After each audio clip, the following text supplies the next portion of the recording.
Hey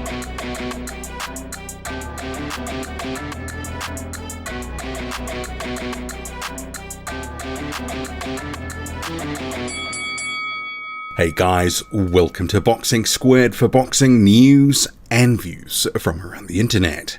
With Anthony Joshua's next fight date locked in for the 1st of April and Joshua about to head to the United States for a training camp, his opponent for that fight date is going to have to be confirmed soon. And in the past week or so, it's been bubbling up with Demsey McKean becoming the frontrunner for that fight. Seemingly almost out of nowhere, it sort of had been Otto Wallin had looked to be the frontrunner actually for quite a number of weeks, but perhaps negotiations for a Valine fight have hit a snag.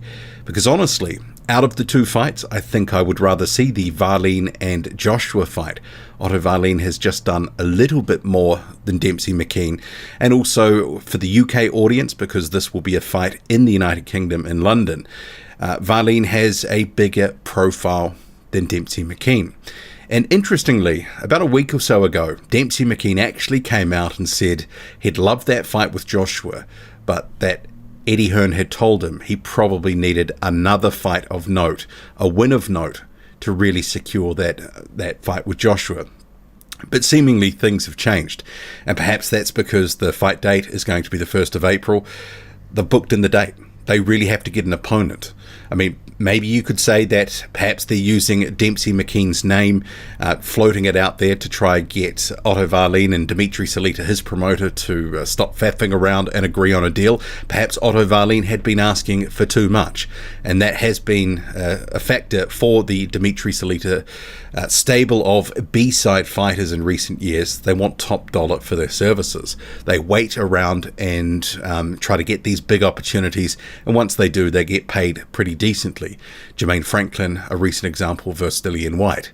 But it could be that with the date coming up and they're like, look, we just have to lock something in, Demsey McKean is going to be the option. And if we look at McKean, so he's a fighter currently 22-0. He joined Matchroom just over a year or so ago. He's had a few fights for Matchroom, but it's been pretty underwhelming stuff. It's certainly been below the level that he's been fighting at previously. Johnny Rice in 2020 was his best opponent, and it was a very hard-fought fight. And he ended up overcoming some adversity, and you can see here this was a right-hand landing from Rice. This was mid-fight. McKean took it, he recovered.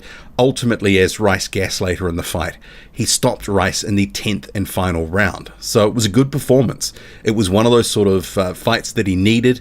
He'd been stepping up from different levels of gatekeepers, and he got to Rice, which was the best name on his resume to that point. And Rice has subsequently had a pretty good couple of years. Beat Michael Polite Coffey, a once rising prospect, beat him twice in a row, and he's actually due to fight this coming weekend versus Guido Vianello, and I'm predicting him to win that fight.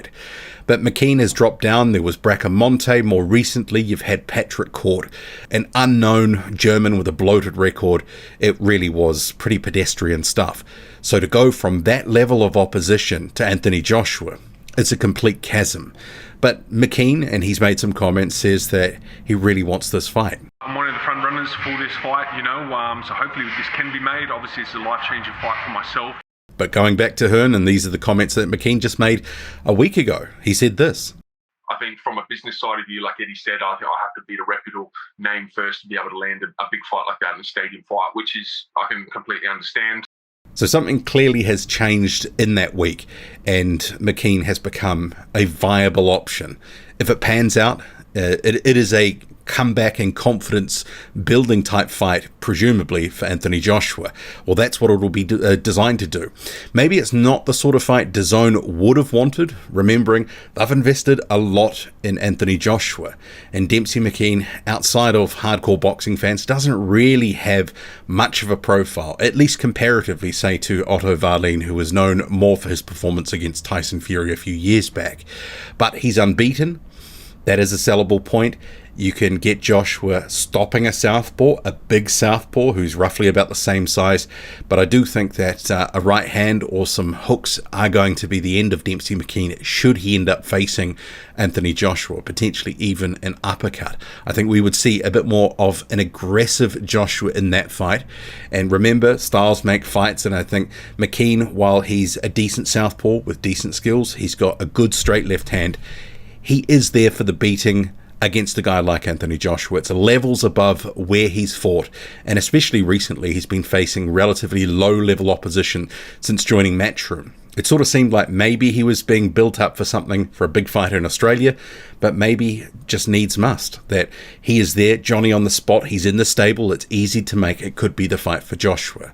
Maybe DAZN won't be thrilled about it, but I'm sure that they'll be happy to have Joshua in a fight and headlining a main event and trying to bring some subscribers around the world, pay-per-view dollars, whatever the case may be in different markets where DAZN is operating. Sometimes they outsource and sell the content, or they may not have it on pay-per-view in certain spots. I'm sure it'll be pay-per-view in the United Kingdom. And I guess if it is pay-per-view in the United Kingdom, how interested are you in seeing Joshua if you're from the UK for £25 or £20, whatever the case may be for that sort of pay-per-view? Even if it was Otto Wallin versus Anthony Joshua, given 2 losses on the bounce, has his marketability, profitability, has his cash cowness, the sort of ability to pull in the casual viewer, has it dipped? With Joshua now being exclusively on DAZN, does that impact, his reach and his pull to try and get people in to watch his fights? Open question. I guess we don't really know, and they never really disclose the numbers as well. But they've got a lot invested in Joshua, not just Matchroom, but DAZN in particular. They've given him a small piece of the company. They need him to come good. They need him April the 1st, whoever it is, if it's Valine, if it's Demsey McKean, or even an outside chance like Jermaine Franklin, who performed well against Dillian White. His name was mentioned briefly by Eddie Hearn at the end of 2022. But they need him to go in there, look good, get a knockout, and convince people he's not a spent force, that he can still do something in the heavyweight division. And let's face it, the first fight back will be careful matchmaking to some degree. So McKean does make sense for those reasons, the unbeaten record. So he will be marketed as this giant Australian southpaw, and they will say, look, Joshua couldn't beat a southpaw in Usyk, but there's levels between Usyk and the skill set of Demsey McKean. And I do think Joshua would get a stoppage if he faces McKean. I even think he stops Otto Wallin as Valine tires late in the fight if it were ever to occur. But what do you think of the potential option of Demsey McKean? It's not going to please everybody, but are we really expecting too much more for a comeback fight? I mean, Eddie Hearn has sort of said Joshua's not really in a rebuild. He's going to be in good fights, but it will be, I think, a softer touch first up compared to the likes of an Usyk who he's just fought. Drop a comment loud and often. Hit like, hit subscribe, follow me on Twitter, boxing_squared. I'm out.